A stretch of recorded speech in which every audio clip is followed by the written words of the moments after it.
Okay, so we are back and we're going to talk about supply chain management. So supply chain includes everything from the product development, sourcing the materials, the actual production, and then transportation logistics. So if you think back, if you've ever just gone through a college website and kind of looked at majors, supply chain management is its own career path.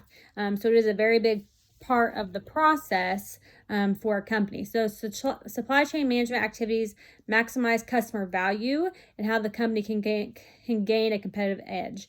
They can gain that competitive edge by how fast they can get their products out, right? So if you're keeping your supply where it needs to be distributed, and you have a good way of doing that quickly, that's going to give you a competitive edge. Integrated supply chain management within the supply chain organization, sourcing, demand planning, inventory planning, warehousing, logistics, order fulfillment, all that stuff has to work together and in order for that to function properly. So think about how Amazon or Dick's Sporting Goods, all those places that get a lot of online activity, how they do all that stuff. There's a reason for Amazon Prime that certain things you can get Prime 2-day shipping and certain things you can't. Some of that stuff is in an Amazon warehouse and some of that stuff is third party. So they can't guarantee that 2-day shipping on some of those products. All right, so here's your bonus question for this evening. On slide 22, it says, here's a supply chain for peanut butter. How would a diagram of a marketing channel be similar? And how would it be different? So there's a nice graphic there on slide 22.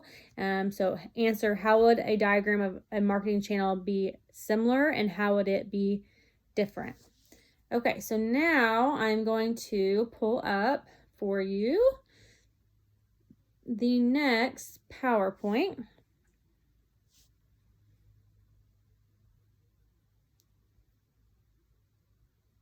I'm sorry if I'm talking too fast, you guys. I'm really bad about that. I need to slow down. I'm bad about that in person too, in class. Okay, so now we're going to cover promotion. As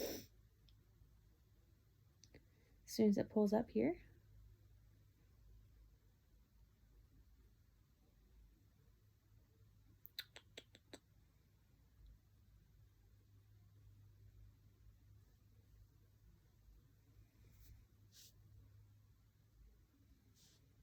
Sorry guys, it's taking a little bit to load here. Give me just a second.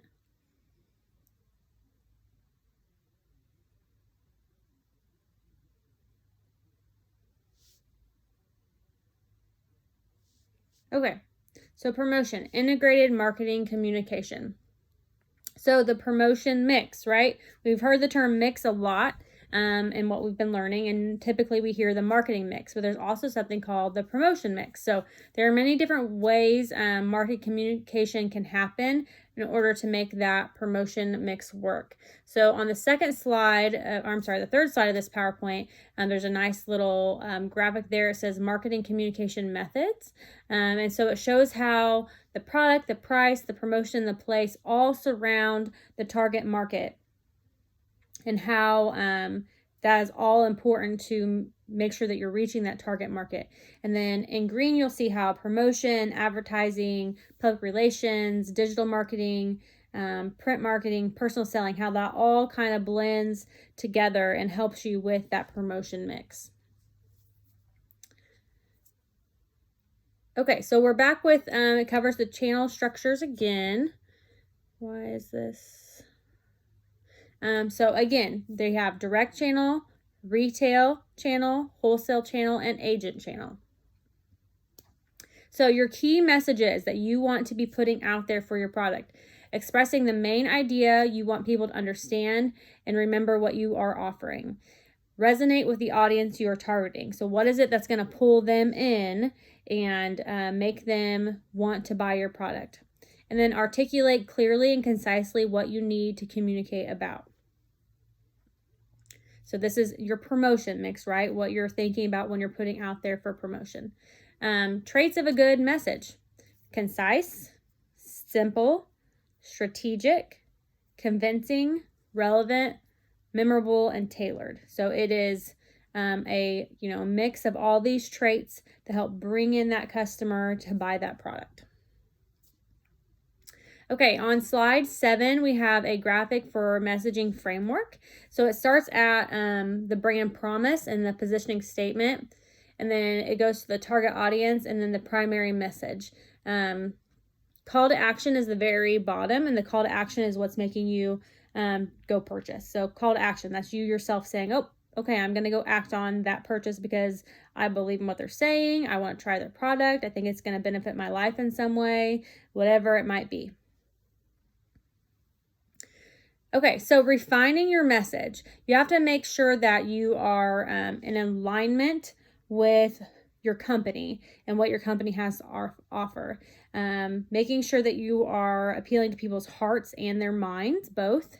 That your strategy is in place, that you have differentiation in your marketing. So, because remember, just like a learner, we all learn differently, right? So that your audience is also going to perceive your product differently, and different things are going to make more sense to them. So whether it's print, social media, commercial, whatever it might be, you want to make sure you differentiate so that everybody you're trying to target gets advertising from you. Your tone, clarity, and then inspiration. All right, so there's a good example on slide 9 of how that is all put together. If you look at slide 10, it says standard marketing campaign planning steps. So we've kind of covered this already earlier in the semester. So we want to make sure we determine our target market, right?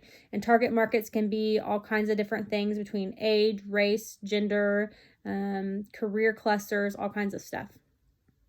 Determine the purpose of the campaign. Make sure you set SMART goals, define your message, select marketing communication methods and tools. Determine your promotional mix, so which tools you're going to use, when you're going to use them, how much you're going to use them, like how often. Execute the campaign, so throw it out there, see what happens, and then measure results, evaluate, refine your approach as much as you need to. Okay, the AIDA model, it represents attention and awareness, interest, desire, and action. So it's just kind of another acronym for how you can structure your promotion. On slide 12, you've got campaign and objectives for the AIDA model and the different stages of those. All right, let's talk about a different kind of strategy, the push strategy. So a push strategy places the product in front of the customer to make sure the customer is aware of the existing product.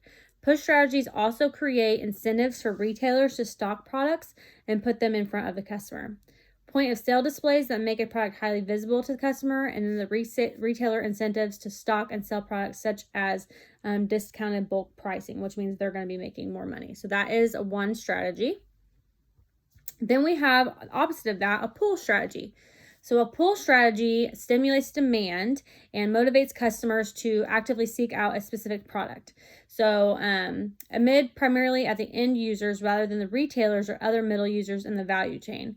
Pull strategy can be particularly successful for strong, visible brands with which consumers already have some familiarity.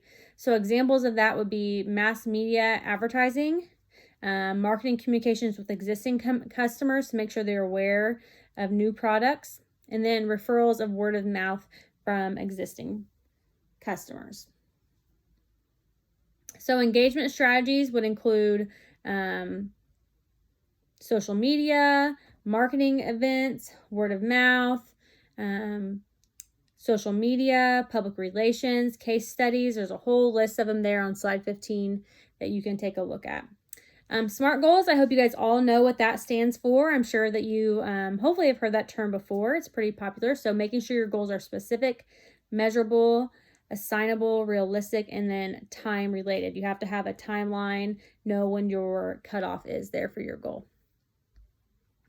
Call to action. Each touch point should include a call to action aligned with the campaign strategy and its goals.